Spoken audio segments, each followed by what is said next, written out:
Let's begin with the Palestinian resistance and the recent operation that they carried out in an area called Beit Lahia. Beit Lahia, again, very important to note here, on the borders with Israel in the northern part of Gaza. A couple of hundreds of meters from the siege, from the borders with Israel. The Palestinian resistance is operating in that location, and it's not stopping.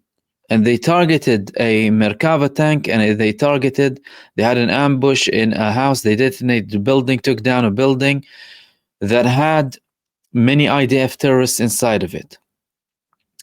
This new operation comes a couple of weeks after the Palestinian resistance had similar operations in the southern part of Rafah. And in the two cases, we're talking about the armed wing of Hamas, the Azadin al-Qassam brigades. That's apart from the activities of the other resistance movements, by the way. Let's have a look at the video, and then we'll go through all of the details as well.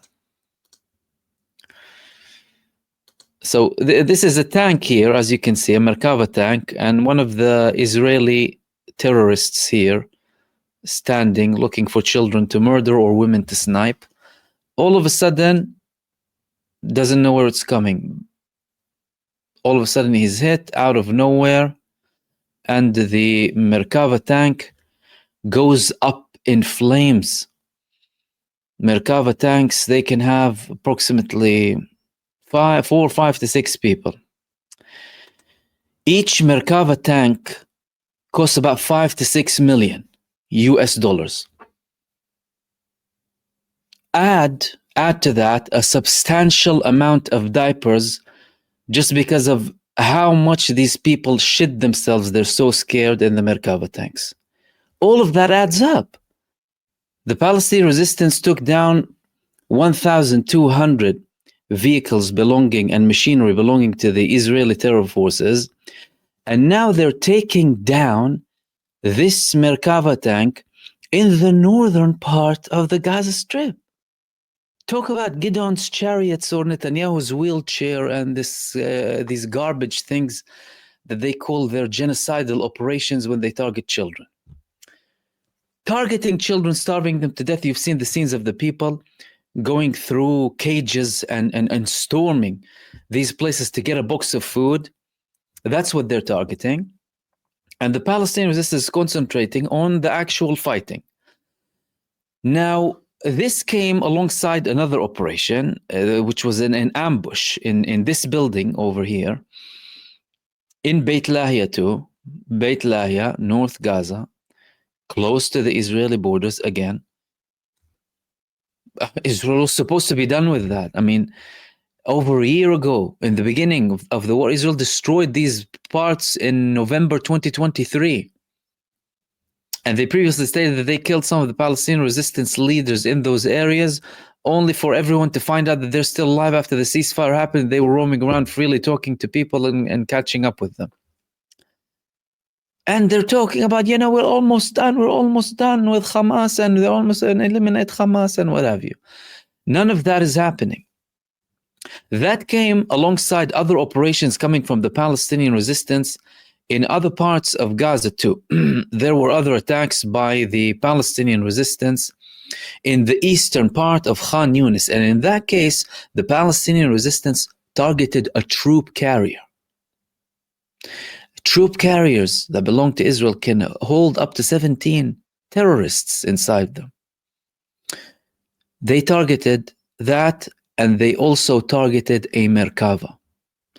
Again, Khan Yunis, an area that Israel said it expelled all of the population from, almost. But then again, the reports that are coming from Israel, we need to take them with a pinch of salt or a bowl or two. But the Palestinian resistance is active everywhere from the south to the north, with this new campaign called David Stones against the genocide forces inside of the Gaza Strip. Now, this leads us to the talks. So this resistance is happening in Gaza. What's going on with all of the talk about the ceasefire? Are we seeing a show? Is the American and Israeli side just having a show, a theater? Are there real differences in opinion? Is there something substantial? Well, there are interesting things that have happened in the past couple of days. Firstly, we've seen a pattern of deterioration between the Trump administration and Benjamin Netanyahu, undeniably. Listen, we're still not talking about anything strategic. This is for people to understand that we're talking about tactical changes of view. We're still not talking about anything to do with the strategic relationships between Israel and the United States. And even with all of this talk coming from European countries against Israel, that hasn't affected the strategic relationship yet between them and the state of Israel. However, tactically, from a viewpoint, a position of views, a position of preferences, interests, there are undeniable differences. And these differences are being spoken about in political circles, in military circles in Israel, in public circles too. Some people, the opposition leaders saying that we lost the American umbrella now. Might be far-fetched, but they're saying that in Israel. Trump didn't visit. J.D. Vance canceled his visit. The Secretary of State canceled his visit to when Trump came to the area, and they still haven't recovered. They still haven't fixed these problems. Now, the most recent report is coming about this conversation that happened between Netanyahu and Trump. Heated spat over Iran nuclear talks, the report said. Netanyahu and Trump are in disagreement over how to deal with Iran's nuclear program, which has been a cause of tensions between the United States and Israel. The report said that they engaged in a heated phone conversation last week about Iran's nuclear program and the negotiations between Washington and Tehran to reach a deal. And then they spoke about the situation in Gaza. Trump told Netanyahu that he wanted a diplomatic solution for the Iranians, believing in the ability to reach a deal. He didn't want Benjamin Netanyahu to make something that was risky, dangerous, or irresponsible, especially with the reports coming from the United States that Israel is preparing an attack against Iran. Basically, Donald Trump, in essence, is telling Benjamin Netanyahu, tone it down, we don't want problems now because I'm about to reach a deal with Iran, or there's a very high likelihood of me reaching a deal with Iran. Now, heated conversation, there were other reports about heated conversations previously. In the meantime, there are senior figures from Israel based in the United States who went to the United States, Ron Dermer and the head of the Mossad. Both of them going to the United States, not trying to reach a deal, but according to confirmations from Israel, from Israeli reports too, they are going to the United States to try and thwart the nuclear agreement between the United States and Iran. That's according to Ben Caspit in Ma'ariv, according to a fairly stubborn sources, and he's a very well-known reporter and writer, columnist in Israel. The purpose of the Mossad head Barna and Dermer's trip to Washington is a last-ditch attempt to block a dramatic announcement of an interim agreement between Iran and the United States on the nuclear issue. This could be very substantiated. Why? Because Ron Dermer is the poodle of Benjamin Netanyahu, and the head of the Mossad has proven himself to be a very obedient servant for Benjamin Netanyahu too, despite the fact that there were reports that they were in disagreement in the beginning of the war, and the head of the Mossad wanted to actually end the war alongside the leading figures in the cabinet at the time, and Ren Bar, the head of the Shin Bet, and other senior figures in the Israeli Military Intelligence Directorate. But now he's clearly shifting a position, and the purpose of Netanyahu sending him and Ron Dermer to the United States is to show his poodle, Ron Dermer, who is a yes man for Benjamin Netanyahu, does as he's told, with the head of the Mossad adding the weight of the Israeli Mossad, so that the head of the Mossad can tell the American administration, look, we have substantial information that these people are not going to actually stop enriching uranium, for example. They actually stated at any point that they're going to try and stop enriching uranium. Iran denied that outright, that they're going to stop anything. They said, we will continue enriching uranium. There is no negotiation about us enriching uranium. This is not on the table. The only thing we're ready to talk about in the talks between them and the United States administration is how much, and the fact that we're not going to go to have nuclear weapons. That was the deal.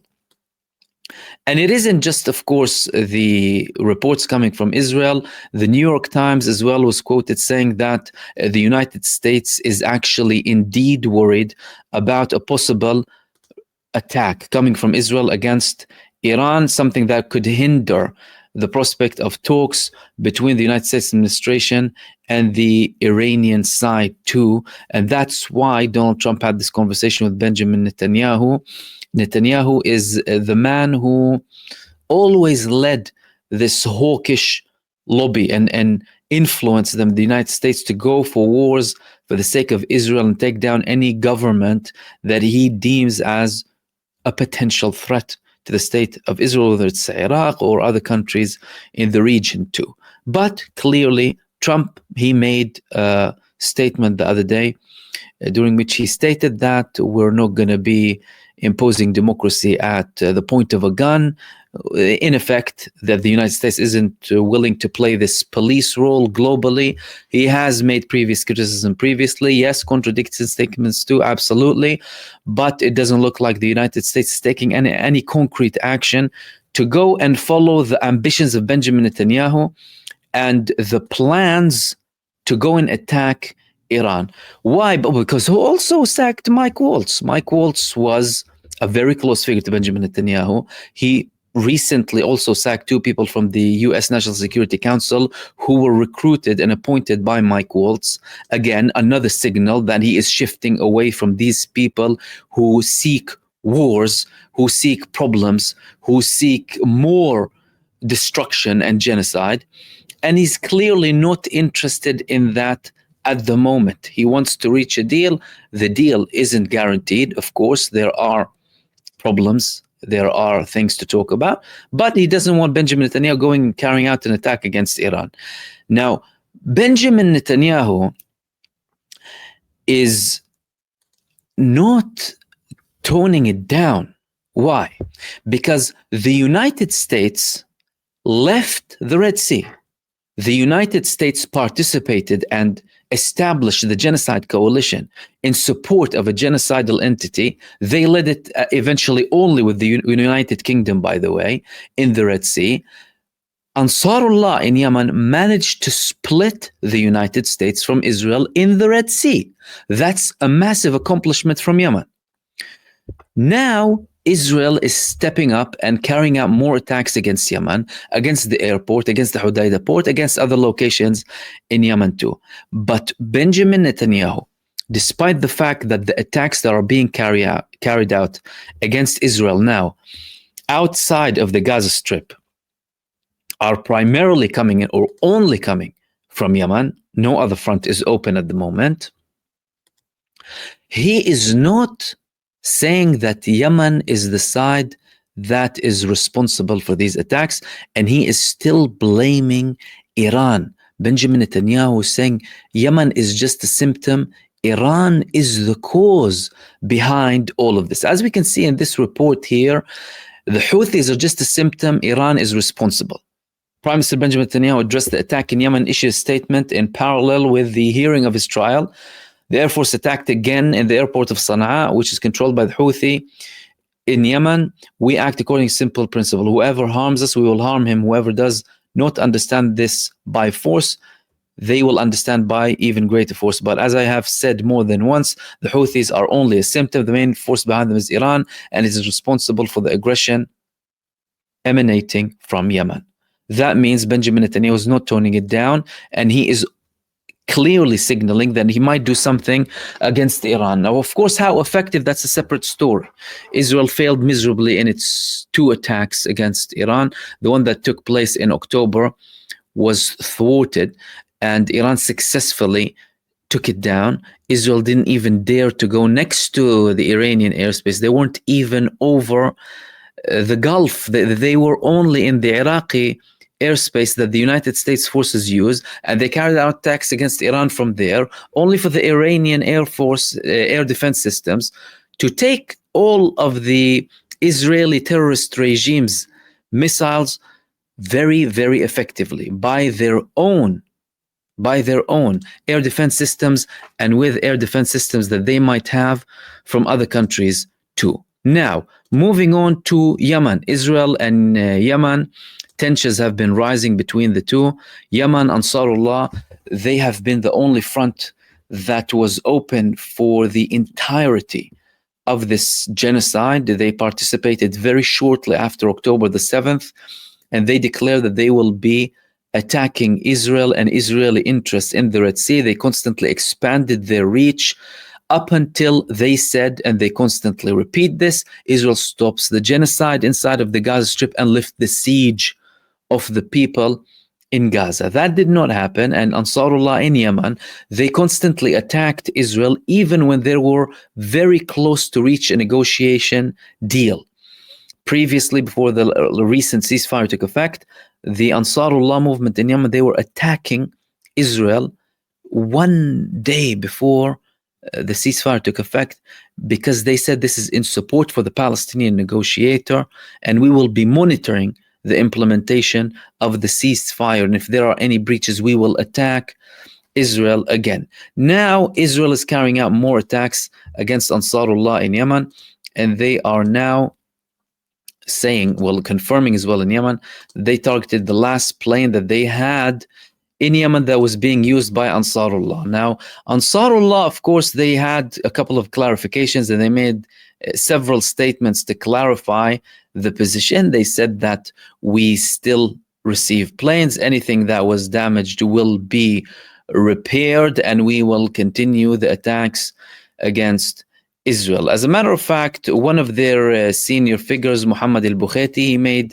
he had an interview with Al Arabi Network, and in which he said a couple of things. Why? Because the Israeli defense minister, genocide minister, Israel Katz, he said that they destroyed the last plane. And al-Bukhati said to that, responded by saying, we will destroy the last occupation.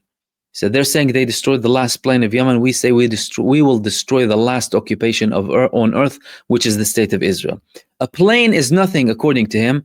We're running away from the torture of God. If we don't fight, we will be tortured by God. These people are faithful people and fight based on principle.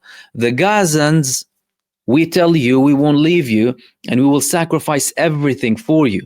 He said, the things that were hit, they will be replaced. We have been through this for 10 years in our war with Saudi Arabia. The airport was closed for 7 years previously. The airport can still be used, and any damage will be repaired. And we will accept parts, if we accept flights from other parts too. Unfortunately, we're not getting any support from other Arab states. As a matter of fact, they participate in these crimes led by the United States. Plus, the airport links are through Jordan and Egypt. It's impossible to transfer any weapons anyway, as these airports are for civilian purposes only, and they travel through countries that have ties both with the United States and Israel.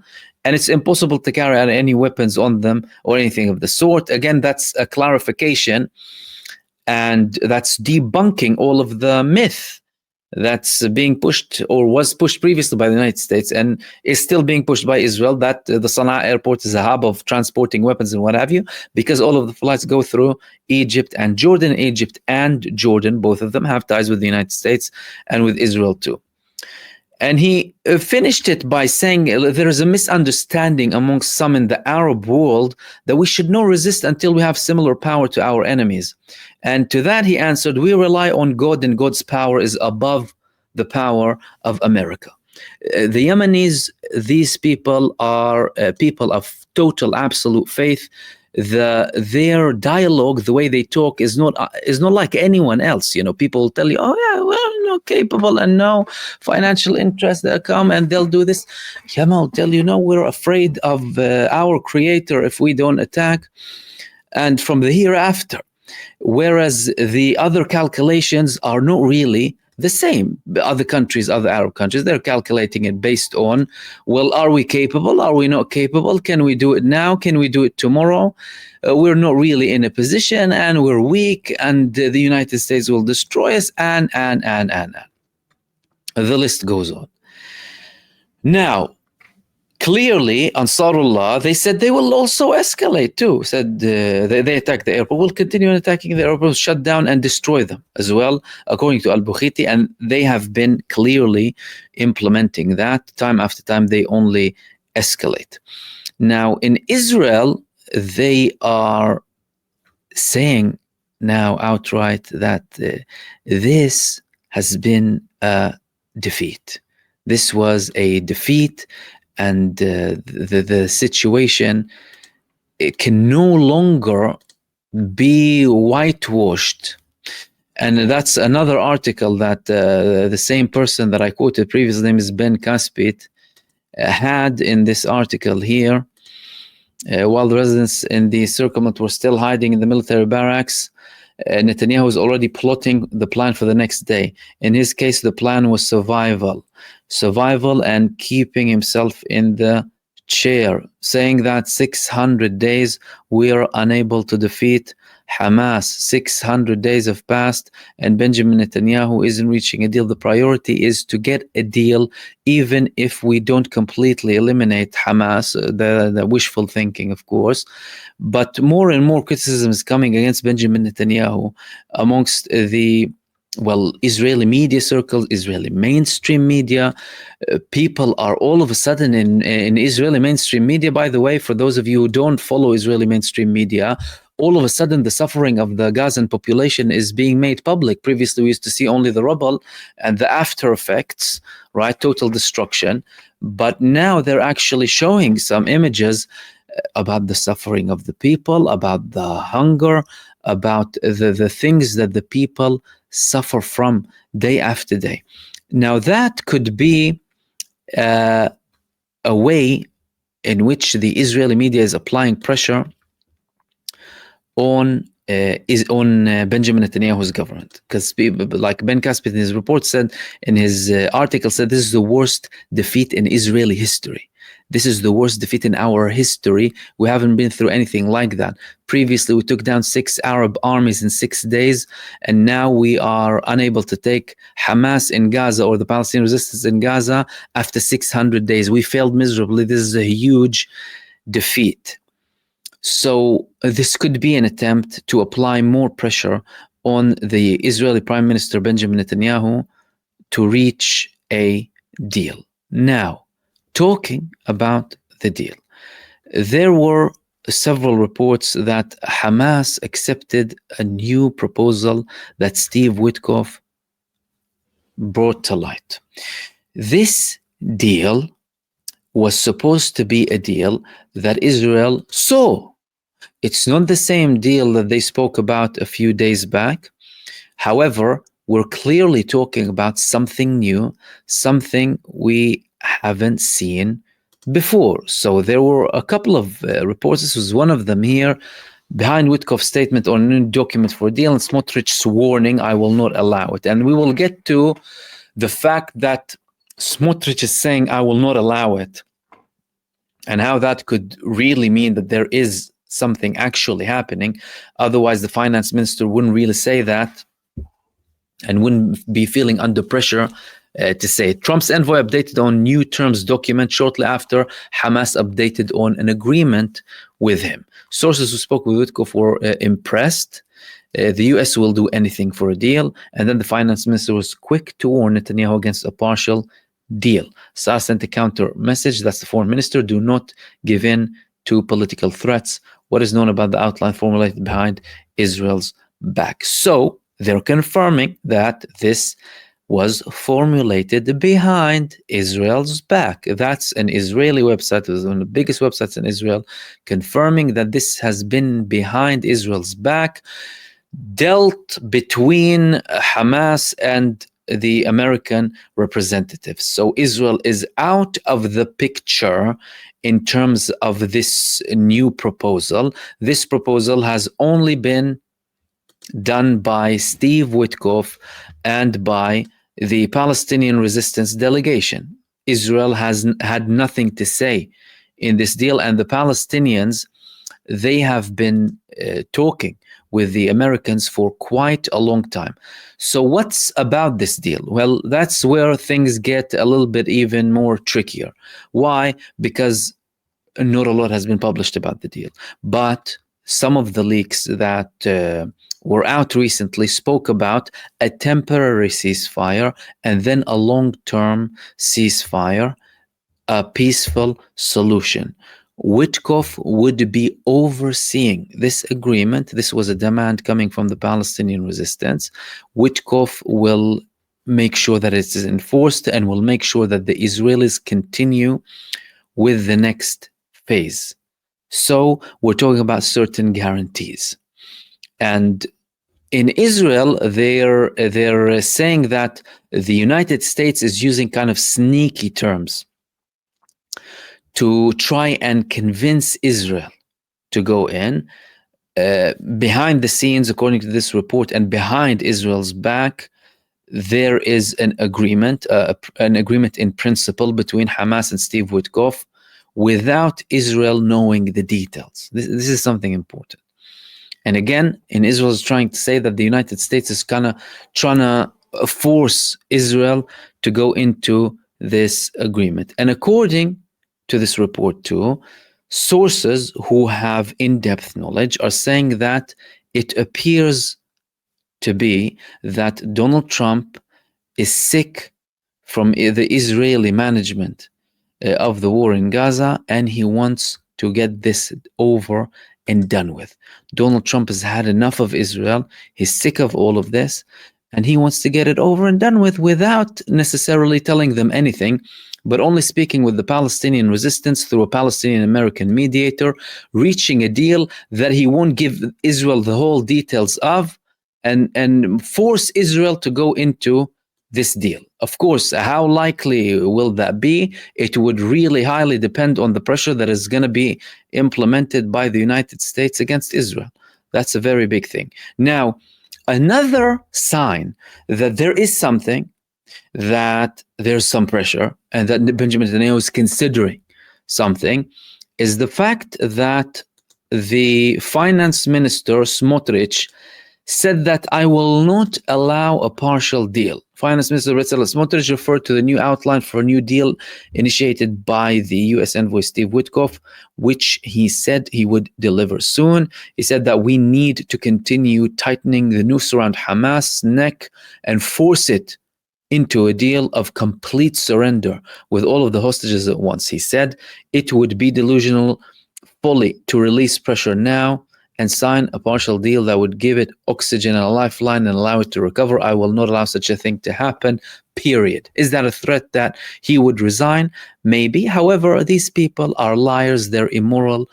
The only person who resigned previously was Ben Gvir. Smotrich tried to legitimize the first phase of the ceasefire. He might do the same thing again if it suits him, because both him and Ben Gvir know that once they're out of this cursed government, well, the most cursed, because we're talking about an Israeli government here and all of them are cursed, they're not going to come back to power. These people are going to be out because they have been tried and tested, and they're losing in the Israeli polls. So if we have an election tomorrow, Smotrich might not pass the threshold to have anyone in the Israeli Knesset, let alone being in the Netanyahu government. And they know this reality, but they try and extract as much as possible from Benjamin Netanyahu.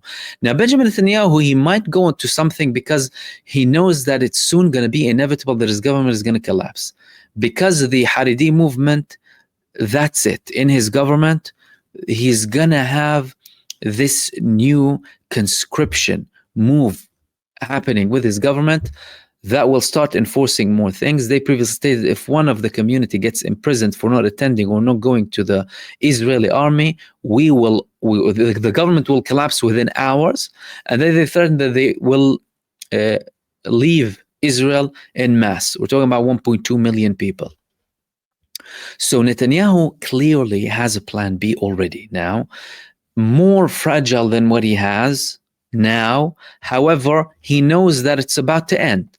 If someone's about to leave the government, if all of the pressure is adding up, he knows very well that he never wanted a government with Smotrich and Ben Gvir, and he only went with them because they were the only people who would accept a government with him, this means that he might actually go on an actual deal to try and reach a ceasefire, especially again also because of the continued pressure coming from the United States and the unbelievable heroism of Gaza. Unbelievable. I mean, these people going through all of this and still surviving and sticking to their land and not fleeing, despite reports that there were options for them to leave. All of that is very significant at the end of the day. So, will Benjamin Netanyahu accept this deal? It's not about whether Benjamin Netanyahu accepts this deal or not. It's about how much pressure the United States actually puts on Benjamin Netanyahu, because if Benjamin Netanyahu wanted to reach a deal, he could have reached a deal several months back. As a matter of fact, he could have reached a deal over a year ago because he was guaranteed a safety net from the opposition in Israel. Now, the fact that he might actually lose his coalition, that he might actually collapse, the government might collapse, he's looking at a way where he might have to or be forced to go into a temporary ceasefire. Also added by the pressure of the families of the prisoners of war, they're escalating their tone lately, blaming the government of not only murdering their loved ones in Gaza, but also implementing the Hannibal Directive outright. They're saying all of that. And if such a deal comes to light, it will be the temporary initial phase that will lead to a final and long stand or a longer temporary ceasefire, permanent ceasefire agreement guaranteed by the United States. Hence why Donald Trump was saying, oh, we want to control Gaza, we want to control Gaza. That might have something to do with it.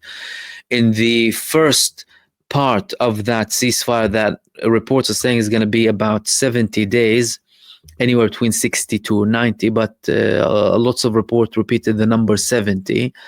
In the first 10 days, 5 Israelis who are alive will be released alongside 5 bodies, and the final day, another 5 will be released alongside 5 bodies, leaving, of course, over half of the total number of those who remain now in Gaza held by the Palestinian resistance.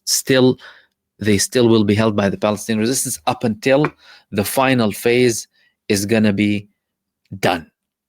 These are the thick lines. The details are, of course, the aid, 1,000 trucks a day, then the talks about the rebuilding, a new administration, technocratic government, a long-standing solution. All of that comes after this initial temporary ceasefire comes in, with the US guarantees to force Israel to end the war completely. And again, a lot of it is in the hands of the United States administration. So if the United States administration decides to apply enough pressure to the level where it would force Benjamin Netanyahu and his government to go into a ceasefire, they will.